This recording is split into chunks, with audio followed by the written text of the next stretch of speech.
reading the Bible. Specifically, it's taken me a year and a half to get here. But we're going to do Acts 23 today. And if the good Lord is willing, might hit Acts 24 too. Because this is a lot of the narrative, a lot of just what happens, not the talking and stuff that, when Peter and Paul get up and they start teaching, there's just a lot of meat in what they say. When the actions are going, I'm not saying that's not important, but there's a lot more depth when they're explaining the thoughts and mind of God. Does that make sense? So I know it's been a while. Just a little bit of a recap. We're at the point where Paul has been captured. And, the centurions or whatever have him because the Jews have been accusing him of stuff. If I'm not mistaken, they accused him of taking maybe Titus into the temple. And, of course, Titus was a Greek, so he would have had no business going beyond the court of the Gentiles. At least that's my understanding. And it wasn't Titus that went. If I'm not mistaken, it was Timothy, who was Jewish in Greek. Yeah. But that doesn't matter. Paul's in custody, and we're going to see what happens. All right, so while Paul was looking intently at the council, he said, "Brothers, up to this day, I have lived my life with a clear conscience before God. I have had nothing before God that I would have to regret." And then the high priest Ananias ordered those standing near him to strike him on the mouth. All right, now, I've got a different attitude than Paul does, and y'all see that in a minute. Paul got upset with it, and so would I. And to this, Paul said to him, "God's going to strike you, you whitewashed wall. Are you sitting there to judge me according to the law, and yet in violation of the law you order me to be struck?" Now see, I would have said that too. Well, maybe not as eloquently, but, who are you to order that I'm struck? And those standing nearby said, "Do you dare to insult God's high priest?" Now see, at this point, I'm saying, high priest or not, you don't disobey the law. That's what I would have said. But Paul said, "Oh, I'm sorry, brothers, I did not realize that he was the high priest. Because it's written, you shall not speak evil of a leader of your people." And see, now that was a better response than I would have had. But it is. But, Paul noticed that some of these guys were Sadducees and some were Pharisees. And he called out in the council, "Brothers, I am a Pharisee, a son of Pharisees. And I'm on trial today concerning the hope of the resurrection of the dead." And when he said this, a dissension began between the Pharisees and the Sadducees, and the assembly was divided. The Sadducees, y'all, and this isn't a side, that's why there's one. The Sadducees say that there is no resurrection, that there's no angels, there's no spirits. But the Pharisees, they acknowledge all three. And then a great clamor arose, and certain scribes of the Pharisees group stood up and contended, "You know what? We don't find nothing wrong with this man, because what if a spirit or an angel has spoken to him?"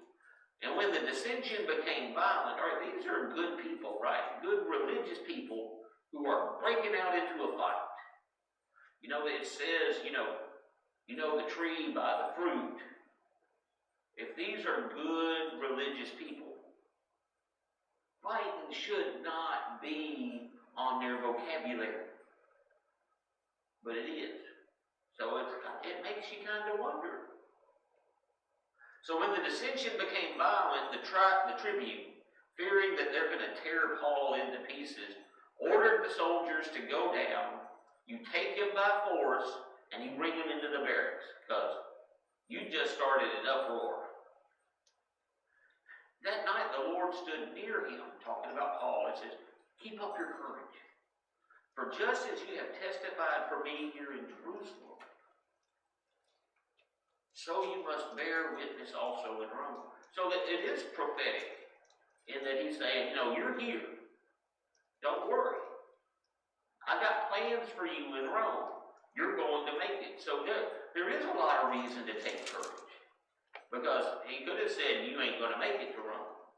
That's not what he said. He said, I got plans for you in Rome. You're going to make it. So be courageous now.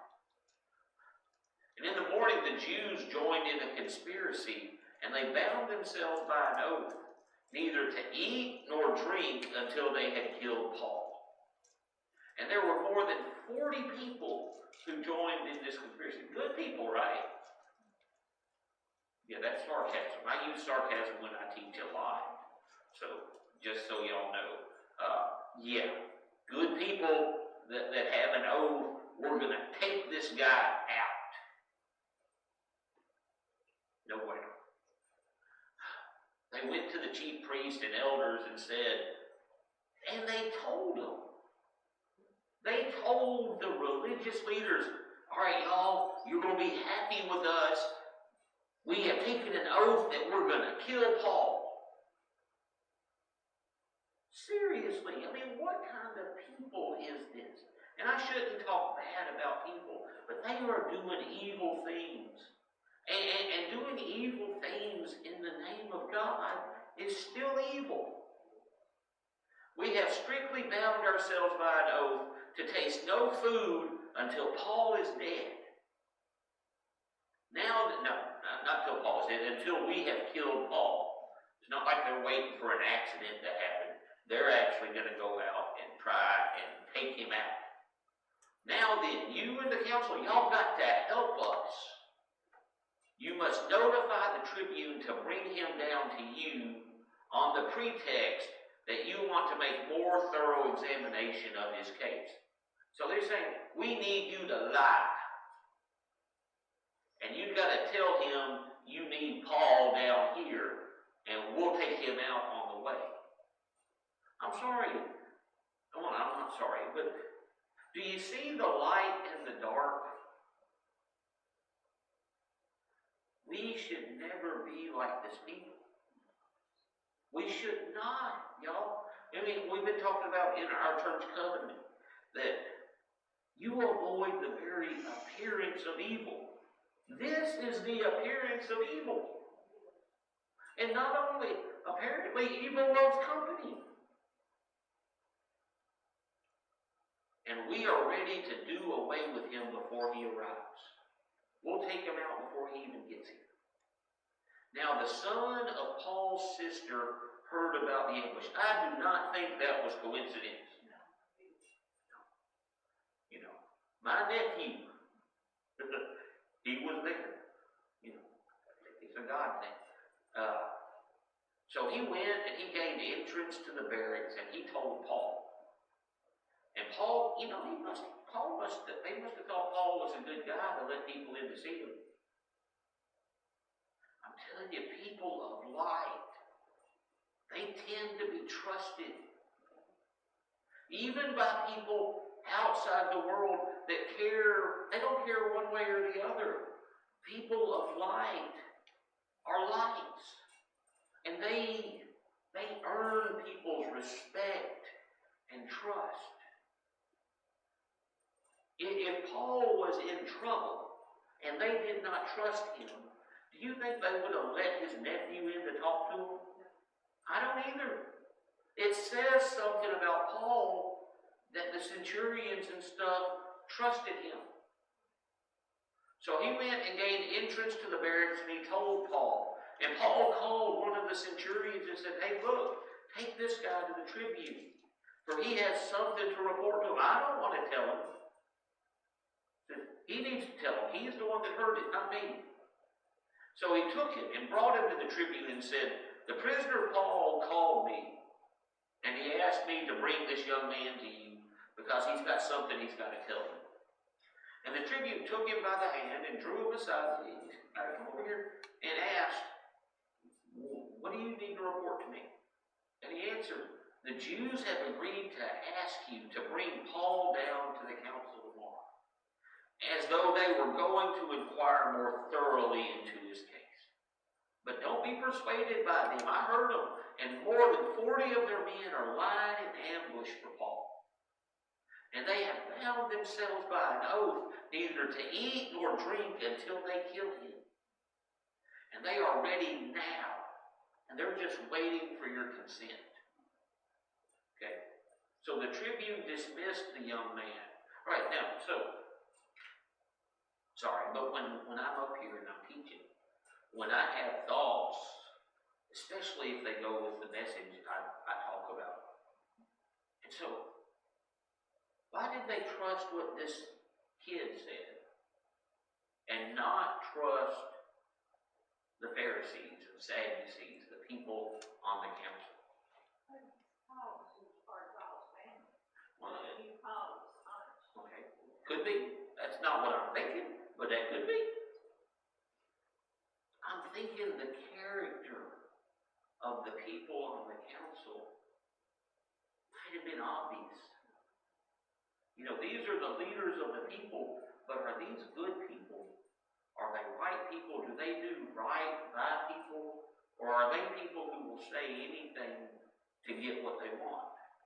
Now, there's no scripture that says this, but I wonder if the light in the dark wasn't apparent to people who aren't even in the church. I don't know. Y'all think what you want to think. There's not scripture saying that. That's just the thoughts going through my mind. So, you got what you paid for since I ain't getting paid. I'm not complaining about it. I don't want y'all to think more highly of me than you should. But the Tribune says, don't tell anybody that you told me this. You keep it a secret. He's going to catch him in it. Then he summoned 2 of the centurions and said, get ready, and you're going to leave by 9 o'clock tonight for Caesarea.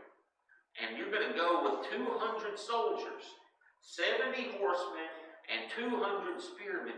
All right, this is what we call overkill. But it's okay. I'm not complaining because Paul makes it to Rome. And he also provided mounts for Paul to ride and to take him safely to Felix the governor. And he wrote a letter to this effect: Claudius Lysias, to his excellency, the governor Felix, greetings. This man that I've sent to you was seized by the Jews and was about to be killed by them. But when I learned he was a Roman citizen, now I'll be honest, I think this guy knew how to talk. He says, but when I learned that he was a Roman citizen, I came with the guard and I rescued him, since I wanted to know the charge for which they had accused him. And I had him brought to their council, and I found he was accused of questions concerning their law. But he was charged with nothing that deserved death or even imprisonment. And when I was informed that there was a plot against this man, I sent him to you at once. And I ordered his accusers also to state before you what they have against him. I know he's going to be safe there with you. So I sent him, and I told the people that said stuff against him, they got to come and make their case in front of you. So the soldiers, according to their instructions, took Paul and brought him during the night to Antipatris. And the next day they let the horsemen go on with him while they returned to the barracks. And when they came to Caesarea and they delivered the letter to the governor, they presented Paul also before him. And on reading the letter, he asked, well, what province do you belong to? And when he learned that he was from Cilicia, he said, you know what, I'll give you a hearing when your accusers arrive. So we're going to do this thing. And then he ordered that he be kept under guard in Herod's headquarters. Right? So that's the end, chapter 23. Now there was good stuff in there. I'm not saying there wasn't. And I love the story, and I love to watch the courage and the boldness of our people. I really do. Hey everybody, it's Tony again. Let me ask you a question. Do you have questions that you would like answered? Do you want advice on spiritual things? Because I want to help. I really would. I'd like to help you if I can. Now, let me be honest. I can't promise that I can solve every problem you have or that I can meet your every need because that's not going to happen. I can't. Um, and if I told you I could, it would be a lie. But I'm not going to lie to you. What I can promise is that if you ask me for something, then I'm going to at least pray about it for you. And, I'll try and help if I can, but, if I can. Um, if you would like my prayers or my advice or to talk about scriptural things or anything like that, what I want you to do is to text me or email me at he gave me a story at gmail.com. No spaces, no nothing, just all one word. He gave me a story at gmail.com. Now, there are some specific instructions to make sure I get it. So, what I need you to do to make sure and put help shared faith either in the subject line or in the body of the text. Um, Shared Faith is just the name of my Facebook page. And it's the filter that is going to send that email straight to me. Because if you don't put help shared faith in there, there's a good possibility I won't get it for weeks or months, um, if ever. And I don't want that to happen. So please make sure you put help shared faith either in the subject or the body of the text. And that's all I really have to say about that. I do want to say thank you for coming, for listening to the things I have to say, and for giving me the opportunity to present what I think God wanted me to talk about. Um, I know that sounds a little presumptuous, but I really feel like he leads me in these things. And I just wanted to share. So thank you for coming. And I pray that God really does bless you and your life and that he works to build you up and to make things better, to fill you with love and joy and happiness and all these wonderful things. I love you. God bless you. And hopefully we'll talk again soon. Thank you very much.